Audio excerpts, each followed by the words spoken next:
Guys, Ash here from C4E Tech, and today we're going to be building another PC. This time one with an AMD Ryzen 9 7950X and a freaking RTX 4090. And as always, let's start with a regular disclaimer. Gigabyte did organize a lot of these parts, so if you do plan to build something similar and find a better deal from a competitor, by all means go ahead with that. And with that disclaimer done, let's get started. Now before we proceed, a quick request: if you're on Telegram, use the link in the description to join the C4E Tech channel, so that you can keep track of all my new uploads. So first up, let me start with my case of choice, which I did not go with. Because initially I wanted to go with the Cooler Master Half 700. Now that is an interesting case. It's big and bold with a lot of room to build in. I like that mount to the bottom that can be angled, and also the mirror on the inside was a very interesting touch, I felt. Sadly, it wasn't available anywhere in the Middle East. I even reached out to Cooler Master directly and checked. Nope, no dice. So then I continued looking and looking till I finally settled on this, the Corsair iCue 7000X. Now this is not a case I would recommend. Now if I don't recommend it, why am I building in it? Well, to be honest, it is an awesome case. It's big, it's spacious, it's modular. As you can see here, it's just that it is not good value. Now if you weren't building a PC that you wanted a sick thumbnail out of, then the 7000D Airflow would be a much better choice. It's pretty much the same case, but with a mesh panel to the front and top instead of tempered glass. Anyways, given I am using an E80X board, a lot of fans and sleeve cable extensions, these cable management shrouds and the panels to the back, I'm not going to be putting them back on. This case also has a bunch of hard drive cages that I'm not planning to use. There's also, they've included a lot of stuff: a vertical mount add-on, a cutout for your PSU, a Commander XT module. It's got a lot going for it. For cooling, you could go with a 360 rad up top, as I am doing here, or you could go with a 480 rad to the side or the front. Pretty sweet. This case comes with 4 LL120 fans by default. Though for this build, I'm actually swapping them out with LL120s. I'm even going to be using the LL120 fans for the radiator. They are pretty good. They have 16 independent RGB LEDs across 2 separate light loops. Over here, I also love how the fan brackets to the front, top and the sides can all be pulled out. It makes putting these fans on so much easier. Now for the motherboard, I went with Gigabyte's X670E Master. It's got an excellent thermal design with PCIe 5.0 support. It's also packed with a lot of expansion options, including 4 M.2 slots for a ton of storage, all with a screwless design. Now I am populating 2 of these with 2TB Aorus Gen 4 NVMe's. These get 5 gigabit reads and 2.5 gigabit write speeds. For RAM, I went with 4 16 gig sticks, Aorus 6000 MHz DDR5 RAM for a total of 64 gigs. For the processor, as I've spoiled already, I've gone for the Ryzen 9 7950X. This is AMD's current flagship processor. It sports 16 cores with 32 threads and is capable of hitting up to 5.7 GHz theoretically. Though I'm yet to push it past 5.3, I am going to have to spend more time with this. There are quite a few tweaks that I want to do. Anyways, long story short, this is one of the most powerful processors around today. And now let me mount the fans.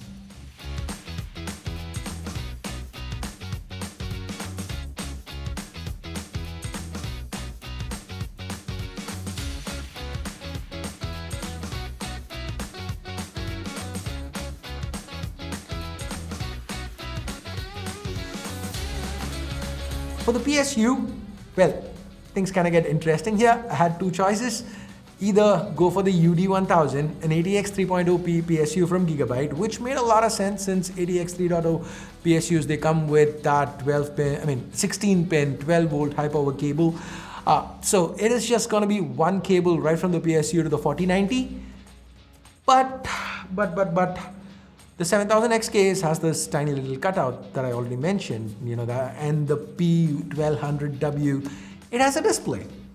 Now, of course, I didn't just choose this for the cosmetics. It is a 1200 watt, 80 plus platinum PSU. It's pretty compact, uses Japanese connectors, yada, yada, yada. It's an excellent modular PSU, just that I am gonna have to use 4 PCIe cables to connect to that 12 volt high power converter.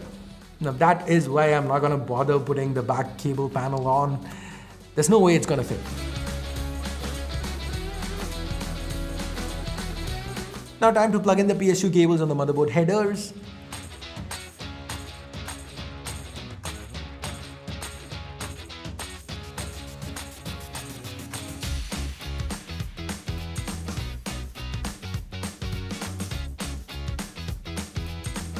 Getting the cooler out, this is the X360 Waterforce. I used this one earlier with that 3900K build. It was pretty good in my experience. So, like I mentioned earlier, I am swapping the fans out, the stock fans here, with the LL120s. Once again, worth pointing out how much easier the whole putting the fans on the radiator on part is thanks to the brackets being modular. I really love this case. Anyways, I know I am going overboard with the RGBs and the displays with this build because this cooler, it has a display built in, one that can be turned 330 degrees. I didn't just go with it because it looks cool. It does get the job done, as you will see once we get to the gaming and benchmarks part of this video. All those RGB and displays meant I needed more USB headers than available, so I swapped out the Commander XT module that's included with this Commander Pro.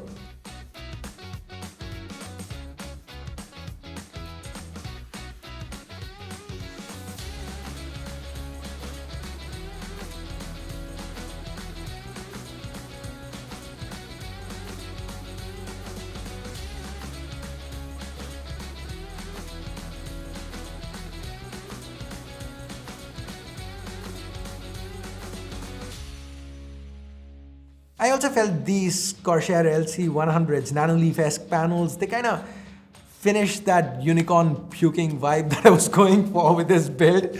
So it's 9 panels, adding them to push that RGB game up a notch. More cable management.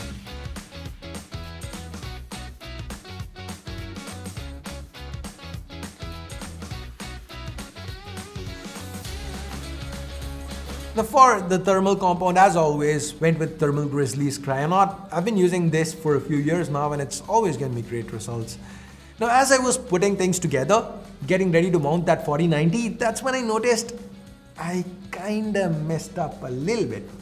I should have probably gone for the Aorus X670E Extreme instead of the Master, because that one has support for 10 gig LAN built in, while the Master doesn't. It's got 2.5 gig LAN, which is good for most people, but for me, since I edit between PCs, 10 gigabit Ethernet is very important. At that time I thought, hey, I could just throw in one of these 10 GB cards that I have lying around because I needed them so much. I bought them in bulk a while back, so I have quite a few of these.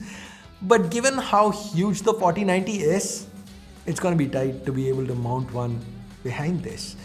Then again, 2.5 gigs should be fine, but the switch I have, it does not support 2.5. It can do gigabit Ethernet or 10 gigabit Ethernet, nothing in between. I figured out a way to mount it. Got it done. The GPU, of course, RTX 4090, the Aorus 4090 Master. It's phenomenal for its cooling. You'll see that when we run the games. It's also got this cute little LCD edge view. Again, more displays in the PC. Got it all mounted, got those cables connected, and now it's time for more cable management. And finally, let's close it all up.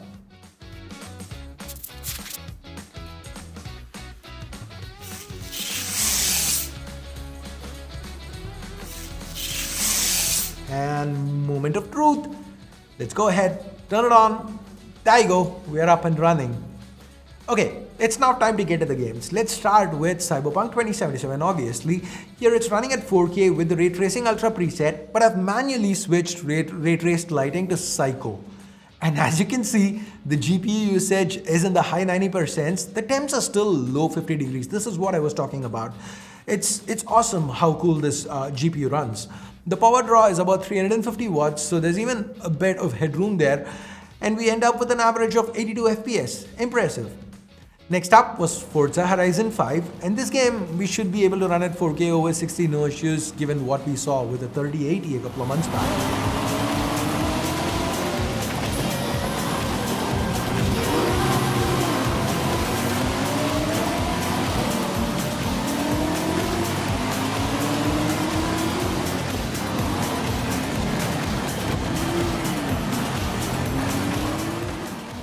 And we have an average of 105 FPS. If I remember correctly, the 3080 with the same presets did low 70s.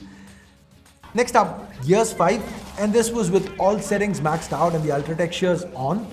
Over 120 FPS at 4K, the power draw in the 300s, GPU temps at 50 degrees. Impressive stuff.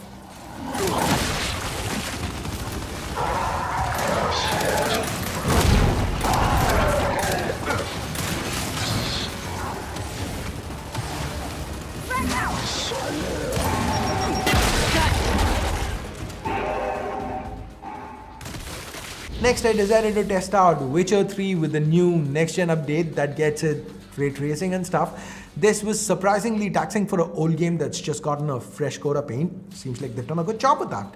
I was getting mid-70s with the FPS. The GPU, if you didn't notice, it was getting maxed out, though I am very happy to see it continue to hit on the mid-50s with temps.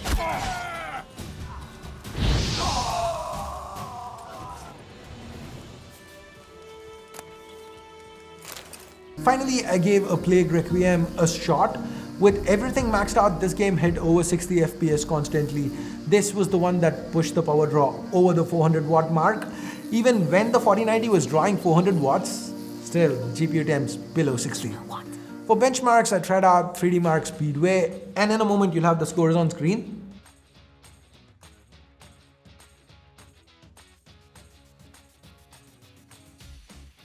These are the Cinebench numbers. If you remember, our 13900K scores. This one scores slightly lower with single core, while about the same with multi. So overall, should be pretty similar for my needs. And I guess that is pretty much it for my new 4090 rig. I already have, like I said, have ideas on a few tweaks I plan to make to this one. If you guys have any ideas, let me know in the comments. And maybe, just maybe, we'll revisit this in a few months. Anyways, thanks for taking time out to watch this video. Thumbs up, thumbs down based on whatever you felt about it. Subscribe, turn on notifications, hit that bell icon if you haven't yet. Until next time, my name's Ash, you've been watching C4E Tech, and I'm signing off for now. You guys have a great day. Bye bye.